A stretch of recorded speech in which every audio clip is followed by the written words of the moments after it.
This is a True Crime in Real Time update from True Crime Today and the Hidden Killers podcast. It began, as these stories often do, with a single detail that refuses to sit right. This time, it was the death of Ellen Greenberg, a vibrant school teacher from Manayunk, Pennsylvania, found lifeless in her apartment on a snowy January day in 2011. The cause?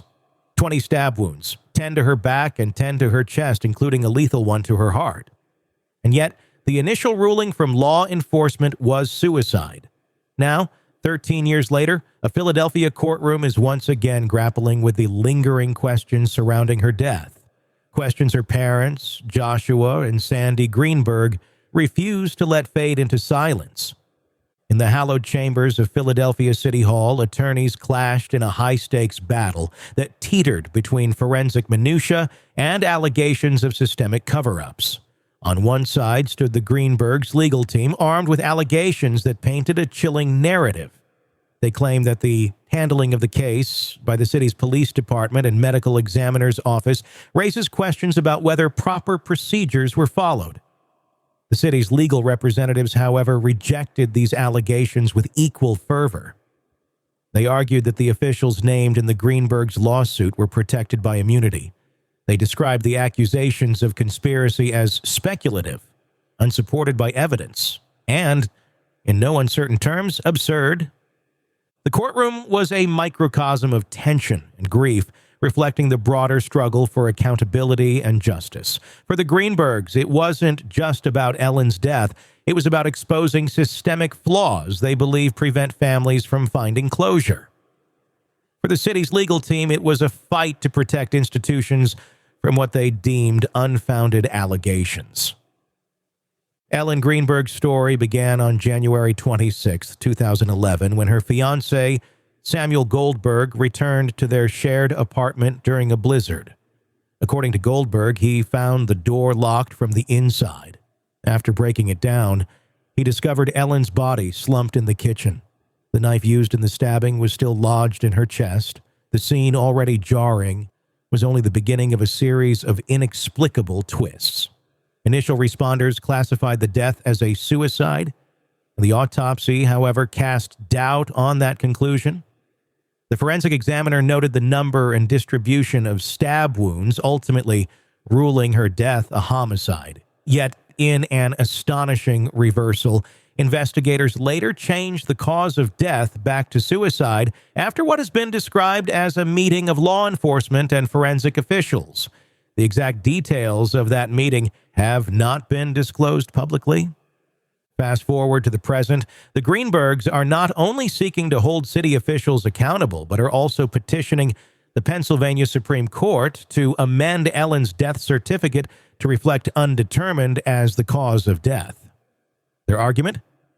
That the current classification of suicide is not just inaccurate, but an insult to the evidence and to Ellen's memory. Recent developments have added new layers of complexity.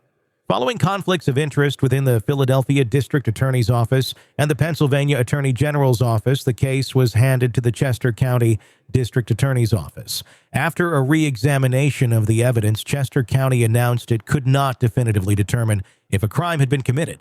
For the Greenbergs, this was a devastating blow, not just to their quest for justice, but to the very idea that truth can prevail over institutional inertia.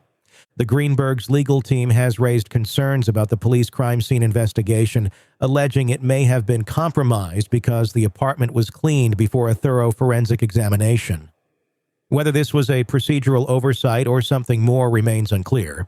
For the legal experts following the case, this alleged mishandling underscores a broader issue: the delicate balance between preserving evidence and maintaining procedural integrity in the immediate aftermath of a crime. Beyond the courtroom, the Greenbergs' battle has sparked a wave of public interest, with advocacy groups and legal scholars weighing in on the implications of the case. Many see Ellen's story as emblematic of larger systemic issues, from the handling of crime scenes to the classification of suspicious deaths. Social media campaigns, petitions, and public forums have amplified the Greenbergs' call for transparency, turning their private grief into a public crusade for reform. For now, the case is in limbo. The judge who presided over the hearing has yet to issue a ruling, leaving all parties in a state of suspended animation. For the Greenbergs, the waiting is nothing new, but their resolve has never wavered. They continue to push for answers, driven by a determination to honor their daughter's memory and ensure that no other family endures a similar ordeal. Outside the courtroom, the snow has long since melted, but the chill of unanswered questions remains. For those following Ellen's case, one thing is clear. This fight isn't just about a young woman's tragic death. It's about the system that was supposed to find answers and whether it failed her or worse, chose to look the other way. Welcome to the podcast. If you'd like to listen to an ad-free version of this episode and all of our episodes, then search True Crime Today Premium Plus on Apple Podcasts and press subscribe. That's our premium channel where all of our ad-free and advanced episodes live, all in one place. True Crime Today Premium Plus. Search it on Apple Podcasts and press subscribe. Even try it for 3 days free. Let's be honest. Nothing kills the thrill of a good murder mystery like a commercial for laundry detergent. It's like someone slapping a closed sign on your favorite dive bar. But you're not here for that, are you? You're here for the good stuff. So ditch the ads and upgrade to True Crime Today Premium Plus on Apple Podcasts. With True Crime Today Premium Plus, you get your crime straight. No chaser. Commercial-free with extended interviews and early access. It's like getting the bartender's special when the bar's already closed. Search for True Crime Today Premium Plus on Apple Podcasts. Subscribe and drink it all in.